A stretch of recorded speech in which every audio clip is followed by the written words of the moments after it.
दोस्तों, आज की इस वीडियो में हम पास्ट टेंस को आसान और दिलचस्प अंदाज में सीखेंगे। हम जानेंगे कि माजी में होने वाले कामों को अंग्रेजी में सही तरीके से कैसे इस्तेमाल किया जाता है। सबसे पहले हम देखेंगे पास्ट टेंस की डेफिनेशन। क्या होता है past tense? What it tells us?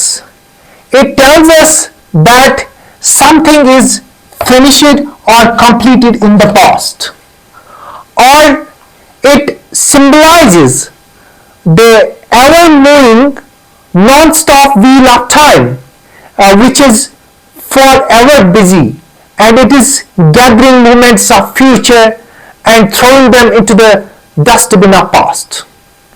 So we can say that it tells us something that finished or is completed in the past. यानी जो काम खत्म हुआ है, कंप्लीट हुआ है पास्ट में, उन्हीं के बारे में ये बात कर रहा है। सबसे पहले हम देखेंगे इसकी किस्में क्या है। इसकी भी इसी तरह से 4 किस्में हैं, जिस तरह से प्रेजेंट टेंस की 4 किस्में है। तो यहां पे बी सबसे पहले हम देखेंगे first simple past tense. Simple past tense इसी तरह से इसका है past continuous, past perfect and past perfect continuous. तो यहां पे हम बात करेंगे सिंपल पास्ट टेंस की। क्या होता है simple past tense? It is used to indicate an action completed in the past. यानी यहां पे ये इसका यूज होता है, used to indicate an action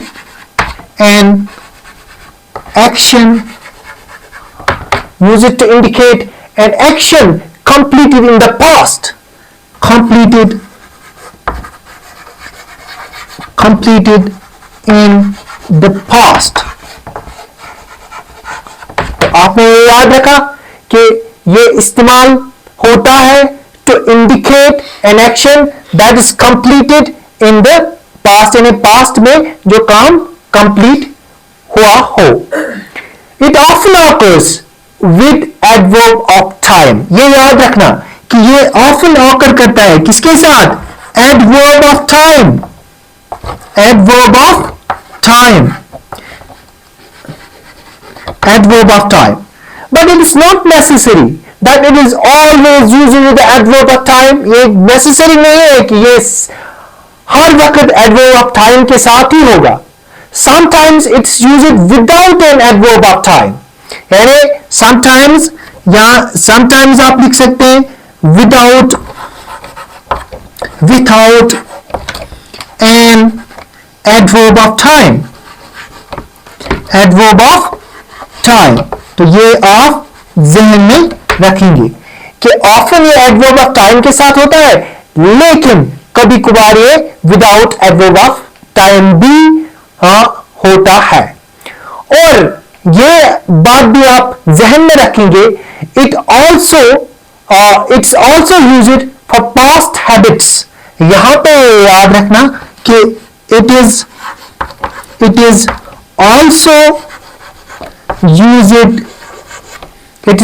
also used for past habits, for past habits. इसका अगर हम एग्जाम्पल देंगे कि पास्ट हैबिट से का एग्जाम्पल अगर हम देंगे, for example I played football when I was a child. I played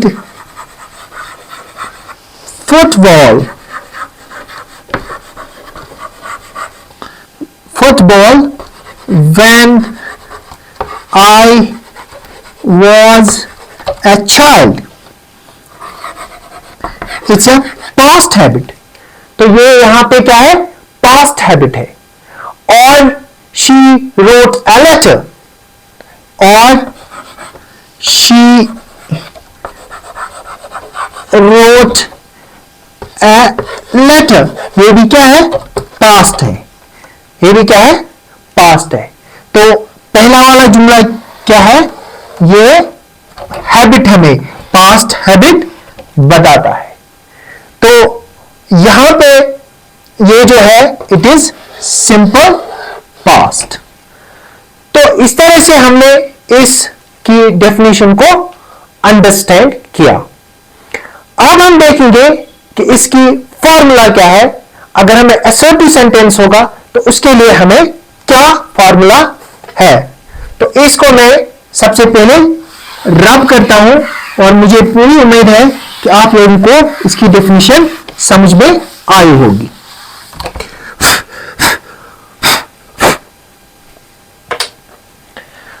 अब हम देखेंगे अगर असर्टिव सेंटेंस होगा, अगर असर्टिव सेंटेंस होगा तो उसके लिए क्या रूल है। यहां पे असर्टिव सेंटेंस के लिए क्या रूल है? मैं सिंपली लिखूंगा यहां पे असर्टिव रूल। असर्टिव सेंटेंस के लिए क्या रूल है? सबसे पहले वहां पे आएगा सब्जेक्ट। क्या आएगा? सब्जेक्ट। सब्जेक्ट जब आया उसके बाद ये याद रखना कि वर्ब की जो है सेकंड फॉर्म इसमें इस्तेमाल होती है। क्या होती है? वर्ब की सेकंड फॉर्म इस्तेमाल होती है। और उसके बाद क्या है? ऑब्जेक्ट। और हमें पता है कि इसके बाद फुल स्टॉप भी आता है क्योंकि सेंटेंस कंप्लीट होता है। अगर इसी रूल के हिसाब से, इसी फॉर्मूला के हिसाब से हम एग्जाम्पल लेंगे, she wrote a letter, she wrote a letter, she wrote a letter। तो यहां पे क्या है? सब्जेक्ट, यहां पे V2 है, second form of write, and there is an article, there is an object. तो ये क्या बन गया? ये बन गया एक असर्टिव सेंटेंस और क्या है? सिंपल पास्ट है। तो इसके लिए आप ये फॉर्मूला याद रखेंगे। इसके बाद हम दूसरे सेंटेंस के बारे में बात करेंगे, यानी हम नेगेटिव सेंटेंस के बारे में बात करेंगे कि नेगेटिव सेंटेंस में क्या होगा। यानी नेगेटिव सेंटेंस, नेगेटिव रूल। मैं सिंपली लिखूंगा, यानी अगर क्योंकि जगह ही नहीं यहां पे, तो मैं लिखूंगा नेगेटिव रूल। नेगेटिव सेंटेंस कैसे बनेगा? उसमें भी आएगा subject, subject plus did not. ये आप याद रखना क्योंकि पास्ट है, यहां पे आएगा did not, did not.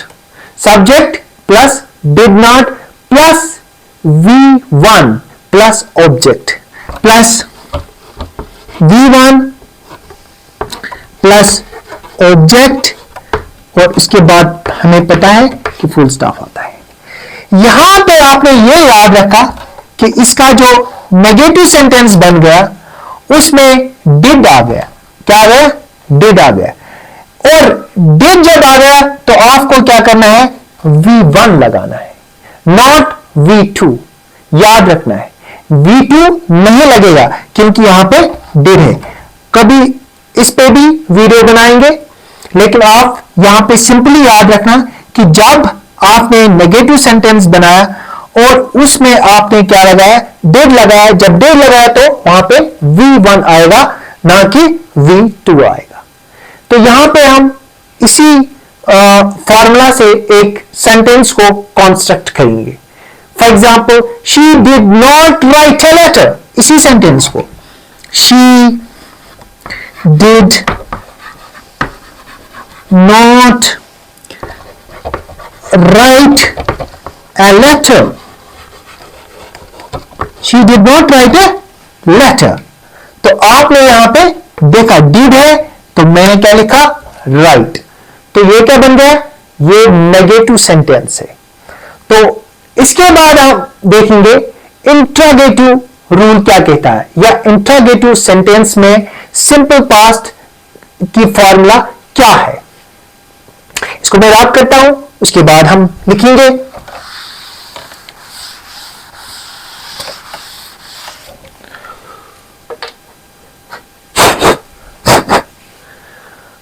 Interrogative sentence यानी interrogative sentence,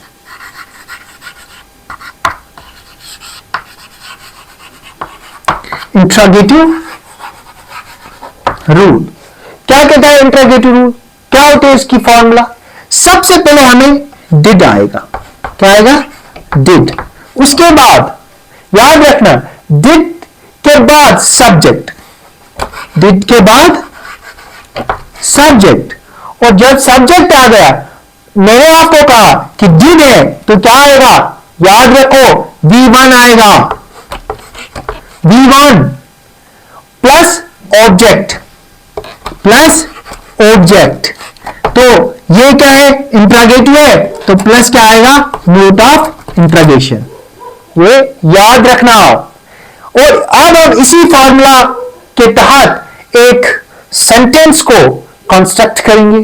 for example, did she write a letter, जो हमने ऊपर लिखा, did she write a letter, did she write a letter, ये क्या बन गया, इंट्रोगेटिव। आपने याद रखा इसको। अब हम देखेंगे इंट्रोगेटिव नेगेटिव सेंटेंस। क्या देखेंगे, इंट्रोगेटिव नेगेटिव सेंटेंस या interrogative negative sentence rule. Simply मैं लिखूंगा यहां पे रूल, क्योंकि जगह नहीं है। उसके लिए क्या फॉर्मूला है, सबसे पहले आएगा डिड, उसके बाद आएगा सब्जेक्ट, उसके बाद आएगा नॉट। याद रखना, डिड फिर सब्जेक्ट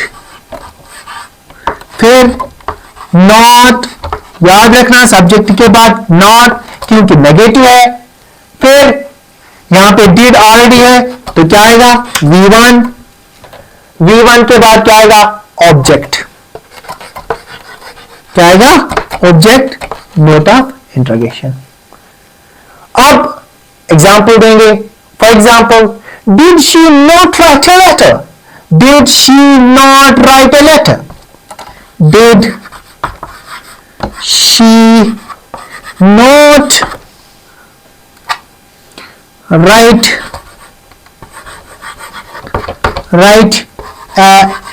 लेटर।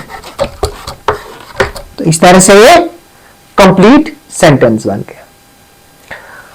अब हम पास्ट कंटिन्यूअस टेंस की बात करेंगे।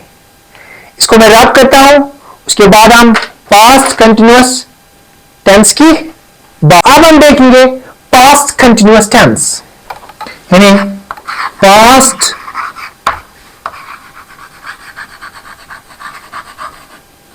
Continuous tense. क्या, पास्ट कंटिन्यूअस टेंस क्या है, इसकी definition.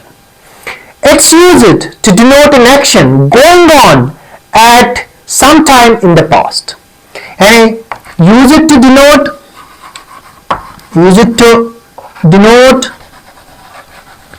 an action,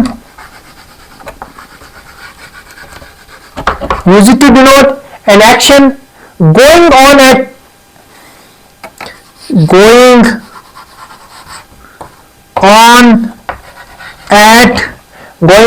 some time in the past, going on at some time in the past। ये याद रखना कि यहां पे किसको डिनोट करता है, यानी वर्ब को, एक्शन को, that is going on at some time in the past, that's called past continuous tense. अगर हम एग्जांपल देंगे, for example, I was driving a car, I was driving a car, I was driving a car. तो ये क्या है? Past tense है। अब हम देखेंगे असर्टिव सेंटेंस में इसका क्या रूप बनता है, इसकी क्या फॉर्मूला बनती है, और उस फॉर्मूला से हम फिर सेंटेंस को कंस्ट्रक्ट करेंगे। यहां पे मैं लिखूंगा assertive रूल। क्या है assertive? उसमें क्या आता है? सबसे पहले सब्जेक्ट, याद रखना, सबसे पहले सब्जेक्ट, तो इसी के इर्द गिर्द काम घूम रहा है। Subject plus was plus verb, ये याद रखना, plus was plus verb plus V1 plus V1 verb का first form of verb plus ing अनफॉर्म plus object plus full stop plus object. ये पता है हमें कि फुल स्टॉप उसके बाद लगता है क्योंकि कंप्लीट सेंटेंस है। तो अब हम इस फॉर्मूला के तहत एक सेंटेंस को कंस्ट्रक्ट करेंगे। For example, she was writing a letter. Subject, she was writing a letter. तो यहां पे हमने क्या किया? हमने लिखा सब्जेक्ट शी, क्योंकि सिंगुलर है तो क्या आएगा? वाज आएगा। अगर प्लूरल होगा तो क्या आएगा? यहां पे वो आएगा। तो उसके बाद हमने लिखा first form of verb, that is right. उसके बाद क्या है? ऑन फॉर्म, उसके बाद आर्टिकल, उसके बाद ऑब्जेक्ट। तो इस तरह से ये सेंटेंस कंप्लीट हो गया।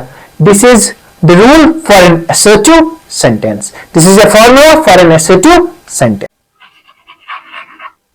Negative sentence rule. तो क्या आएगा यहां पे? सबसे पहले सब्जेक्ट प्लस was वो, उसके बाद प्लस नॉट, उसके बाद प्लस V1 प्लस अनफॉर्म प्लस ऑब्जेक्ट प्लस उसके बाद फुल स्टॉप। ये हमें पता है। तो अब हम कंस्ट्रक्ट करेंगे एक सेंटेंस को। For example, she was not writing a letter. She was not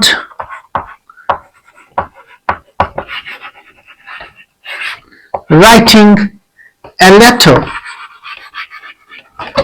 She was not writing a letter. तो यहां पे क्या बन गए? ये नेगेटिव सेंटेंस है। क्यों? क्योंकि नॉट है यहां पे। इसके बाद हम देखेंगे इंट्रोगेटिव सेंटेंस के लिए हमारे पास क्या फॉर्मूला है। यानी मैं सिंपली यहां पे लिखूंगा इंट्रोगेटिव रूल। कौन सी फॉर्मूला है हमारे पास?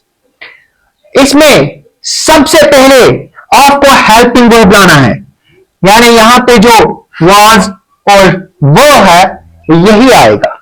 सबसे पहले यहां पे वाज या वो, उसके बाद सब्जेक्ट प्लस V1, उसके बाद subject plus V1 plus ing form, उसके बाद object plus note of interrogation. तो इससे क्या बनेगा? ये इंट्रोगेटिव सेंटेंस बनेगा। तो इसी सेंटेंस को हम जब कंस्ट्रक्ट करेंगे तो यहां पे क्या आएगा? Was she writing a letter? Was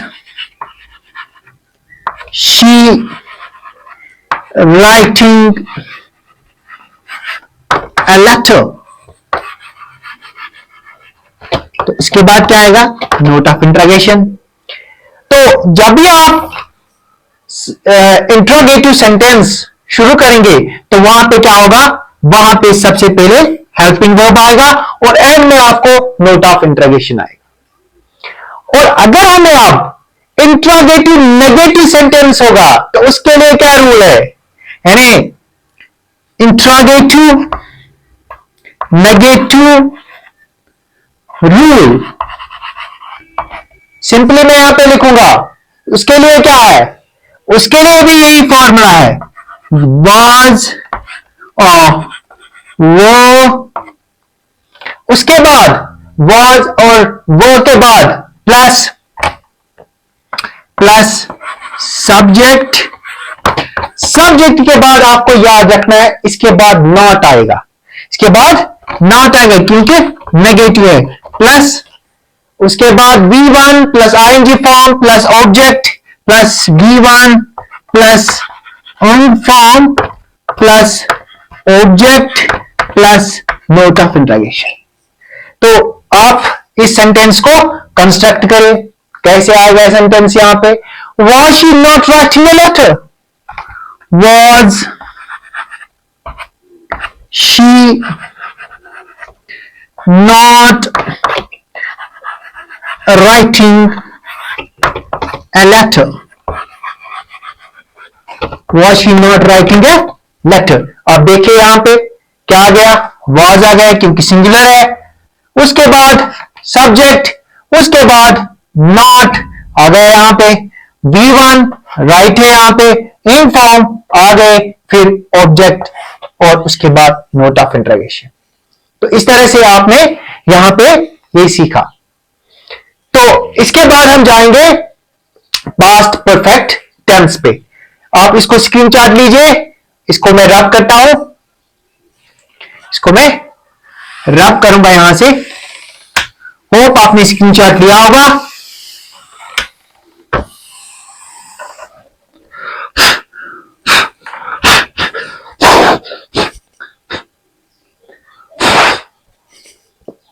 अब हम जाएंगे पास्ट परफेक्ट टेंस पे। किस पे, पास्ट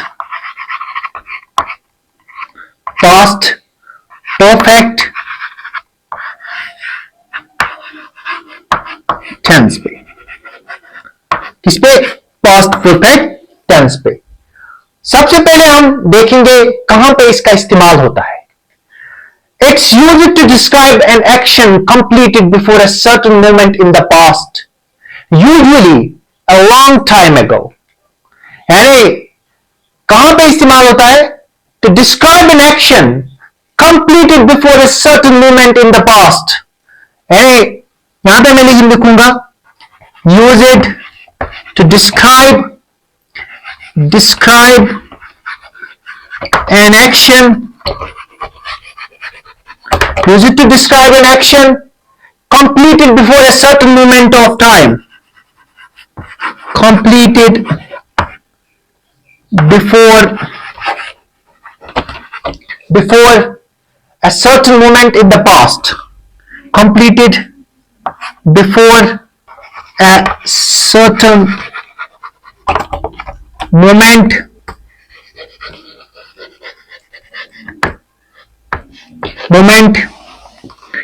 in the past।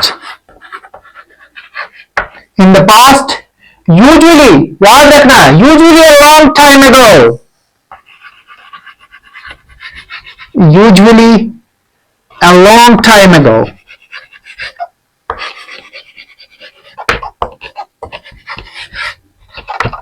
ये आप याद रखेंगे इसकी डेफिनेशन। कंप्लीट एक्शन हुआ है usually a long time ago. If यहां पे ये भी याद रखना, if two actions happen in the past, past perfect is used to show the action that took place earlier. अगर दो पास्ट परफेक्ट सेंटेंस है आपके पास और जो पहला वाला पास्ट परफेक्ट सेंटेंस होगा अर्लियर, यानी अर्लियर पास्ट परफेक्ट सेंटेंस होगा, that will show you the past perfect condition. ये याद रखना। यानी if two actions happen in the past, past perfect is usually to show the action that took place earlier. For example, the patient had died before the doctor came. For example, the patient had died before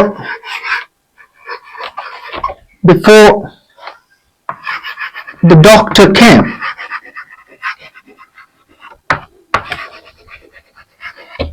याद रखना है यहां पे। अब हम इसी का देखेंगे कि असर्टिव सेंटेंस में इसका इस्तेमाल कैसे होता है, वहां पे इसका जो स्ट्रक्चर है वो कैसे होता है।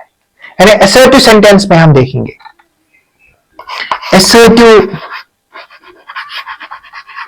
Assertive sentence. यहां पे मैं लिखूंगा नीचे assertive sentence। इसके लिए क्या फॉर्मूला है यहां पे? सबसे पहले आएगा सब्जेक्ट। याद रखना, पास्ट परफेक्ट में सबसे पहले assertive सेंटेंस के लिए सब्जेक्ट याद रखना। उसके बाद आता है हैड। ये चीज आपको याद रखनी है, यहां पे हैड आएगा। और पास्ट परफेक्ट है, कौन सा वर्ब आएगा?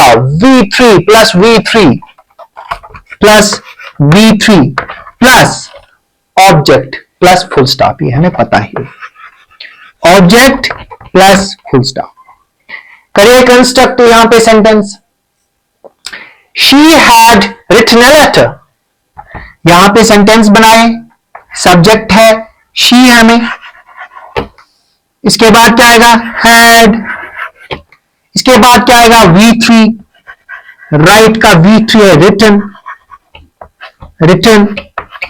अ लेटर। तो यहां पे फुल स्टॉप। होप आप इसको स्क्रीनशॉट उठाए, मैं इसको रब करता हूं। आपको ये सेंटेंस, इस सेंटेंस का स्ट्रक्चर आपको समझ में आया होगा। इसके बाद हम देखेंगे नेगेटिव सेंटेंस। नेगेटिव सेंटेंस के लिए हमारे पास क्या फॉर्मूला है? यानी नेगेटिव सेंटेंस दूसरा क्या है? Negative sentence. पहला क्या था? असर्टिव सेंटेंस या पॉजिटिव सेंटेंस। तो यहां पे यही फॉर्मूला होगी, सिर्फ आपको ऐड करना है नॉट, क्योंकि नेगेटिव सेंटेंस है।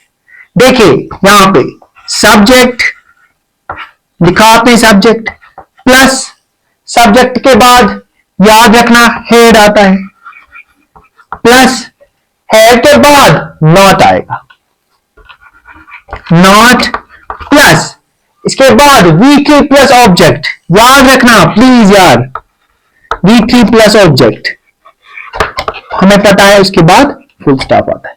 इसी सेंटेंस को हम दोबारा से कंस्ट्रक्ट करेंगे। For example, she had not written a letter. क्या लिखेंगे हम? She had not written a letter. तो इस तरह से ये सेंटेंस कंप्लीट हो गया, नेगेटिव सेंटेंस है। इसके बाद हम देखेंगे तीसरा। तीसरा क्या है? तीसरा है इंट्रोगेटिव सेंटेंस। इंट्रोगेटिव सेंटेंस के लिए हमें इंट्रोगेटिव सेंटेंस के लिए हमारे पास क्या फॉर्मूला है? हेड सबसे पहले आएगा, head plus subject plus V3। याद रखना, ये मैंने आपको रिपीट भी किया है। Head plus subject plus head plus subject plus V3 plus object plus V3 plus object plus full stop. याद रखना, इसी सेंटेंस को आप कंस्ट्रक्ट करो, क्योंकि यहां पे जो है हेड पहले आएगा। कीजिए कंस्ट्रक्ट, हेड हैड, उसके बाद सब्जेक्ट, सब्जेक्ट क्या है, शी, हैड शी, उसके बाद क्या है, उसके बाद क्योंकि ये क्वेश्चन है, इसके बाद आएगा यहां पे क्या आएगा, V3 है, तो V3 क्या है, वो है रिटन। तो आप क्या लिखेंगे, had she written a letter, had she written a letter. तो यहां पे भी नोट ऑफ इंट्रोगेशन था क्योंकि क्वेश्चन है। तो ये बन गया इसका इंट्रोगेटिव सेंटेंस। अगर आपको चौथा सेंटेंस हम लेंगे यहां पे, इंट्रोगेटिव नेगेटिव सेंटेंस, क्या उसका आएगा, चौथा अगर देंगे हम interrogative negative sentence, interrogative negative sentence, उसके लिए क्या फॉर्मूला बनेगी, हमें यही फॉर्मूला है, सिर्फ आपको नॉट लिखना है, हैड, उसके बाद सब्जेक्ट प्लस नॉट, उसके बाद सब्जेक्ट प्लस नॉट, उसके बाद V3, उसके बाद ऑब्जेक्ट, उसके बाद नोट ऑफ इंट्रोगेशन। तो इस तरह से हमने क्या बनाया, इंट्रोगेटिव नेगेटिव सेंटेंस के लिए फॉर्मूला या इंट्रोगेटिव नेगेटिव सेंटेंस के लिए रूल। तो इसी सेंटेंस को आप कंस्ट्रक्ट कीजिए जो हमने लिखा, आप खुद भी आप कर सकते हैं। Had she not written a letter, had she not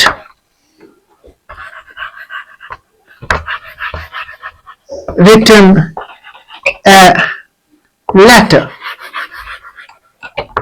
had she not written a letter। तो यहां पे हमने इसको कंस्ट्रक्ट किया।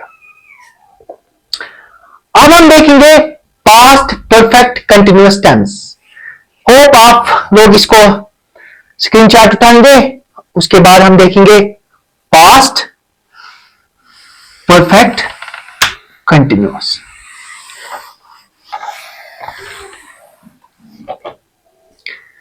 Past perfect continuous, past perfect continuous tense,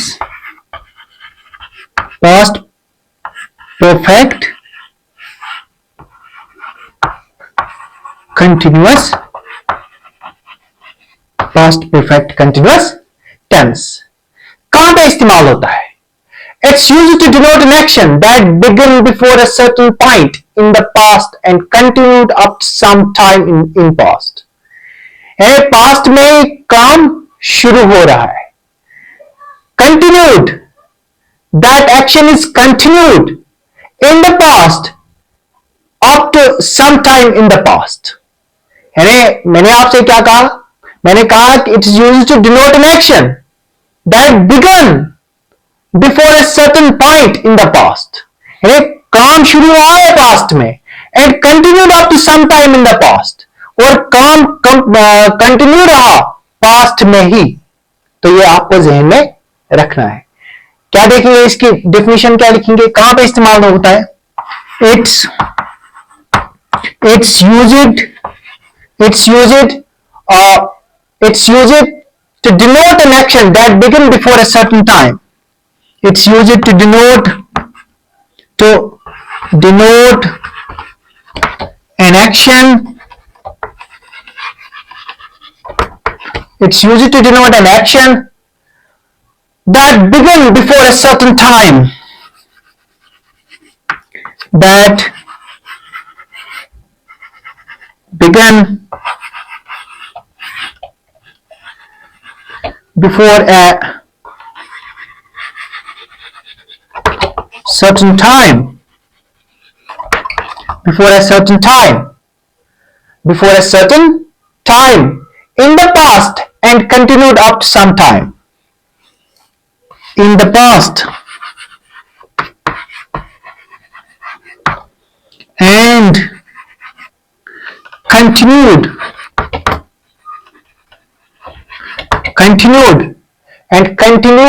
up to some time in past, up to sometime in the past। तो ये रही इसकी डेफिनेशन। आप इसको स्क्रीनशॉट भी उठा सकते हैं। इसी का एग्जाम्पल अगर हम देखेंगे, for example, I had been learning English in this school for 20 years। I had been learning English. I had been learning English in this school for 20 days. In this school. In this school for 20 days।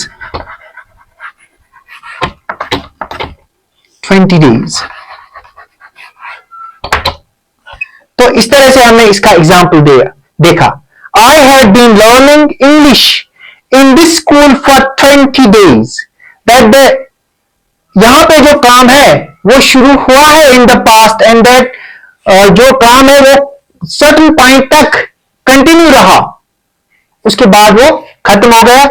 I had been learning English in this school for 20 days। तो मैंने यहां पे English सीखा कितने दिन तक? 20 दिन तक। तो इसी सेंटेंस को, इसके बाद हम assertive सेंटेंस को इसमें देखेंगे कि पास्ट परफेक्ट में, पास्ट परफेक्ट कंटिन्यूअस में assertive सेंटेंस के लिए क्या फॉर्मूला है। आप इसको स्क्रीनशॉट उठाए, इसको मैं रब करता हूं।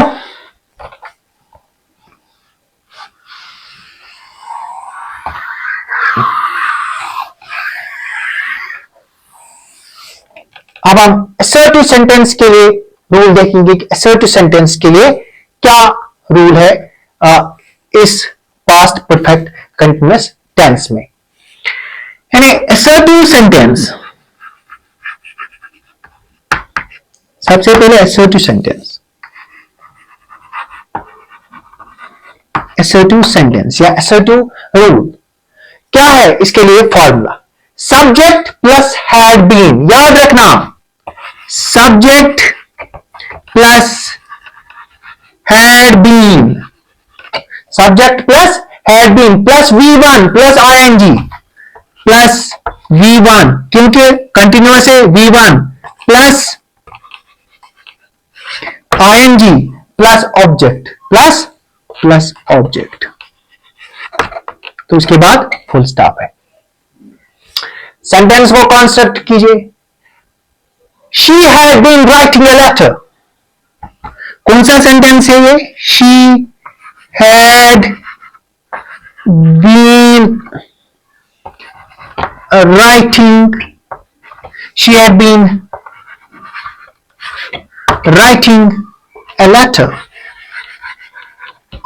कौन सा सेंटेंस है? सेंटेंस है assertive सेंटेंस है, बट कौन सा है? पास्ट परफेक्ट कंटिन्यूअस टेंस है। यानी टेंस क्या है इसमें? पास्ट परफेक्ट कंटिन्यूअस टेंस है। सेंटेंस कौन सा है? पॉजिटिव है, assertive सेंटेंस है। इसके बाद अगर हम देखेंगे नेगेटिव सेंटेंस के लिए क्या रूल है, सिर्फ नेगेटिव में आपको चेंज करना है नॉट, लेकिन ये देखना है कि नॉट कहां पे आएगा। यहां पे हम नेगेटिव सेंटेंस के लिए देखेंगे। नेगेटिव सेंटेंस क्या फॉर्मूला है नेगेटिव सेंटेंस के लिए? सब्जेक्ट, ये सब्जेक्ट प्लस हैड। याद रखना है एक चीज आपको, यहां पे हैड के बाद यहां पे नॉट आएगा और उसके बाद बीन आएगा। ये चीज आपको याद रखनी है, जहन में ये रखना है। इसके बाद क्या आएगा? नॉट। यानी subject plus had plus not plus been plus been plus V1 plus V1 के बाद plus ING form plus object plus full stop. ये पता है हमें। इसी सेंटेंस को अगर हम कंस्ट्रक्ट यहां पे करेंगे, she had not been writing a letter, यानी शी हैड शी हैड, तो मैंने आपको क्या कहा, हैड के बाद क्या आएगा, नॉट, उसके बाद बीन आएगा, not been writing a letter. तो ये आपका सेंटेंस बन गया, नेगेटिव सेंटेंस है। इसके बाद अगर हम एक और सेंटेंस देखें, तीसरा इंट्रागेटिव सेंटेंस, इंट्रागेटिव सेंटेंस में क्या बनेगा इसका, इसको मैं रब करता हूं, उसके बाद हम देखेंगे इंट्रागेटिव सेंटेंस।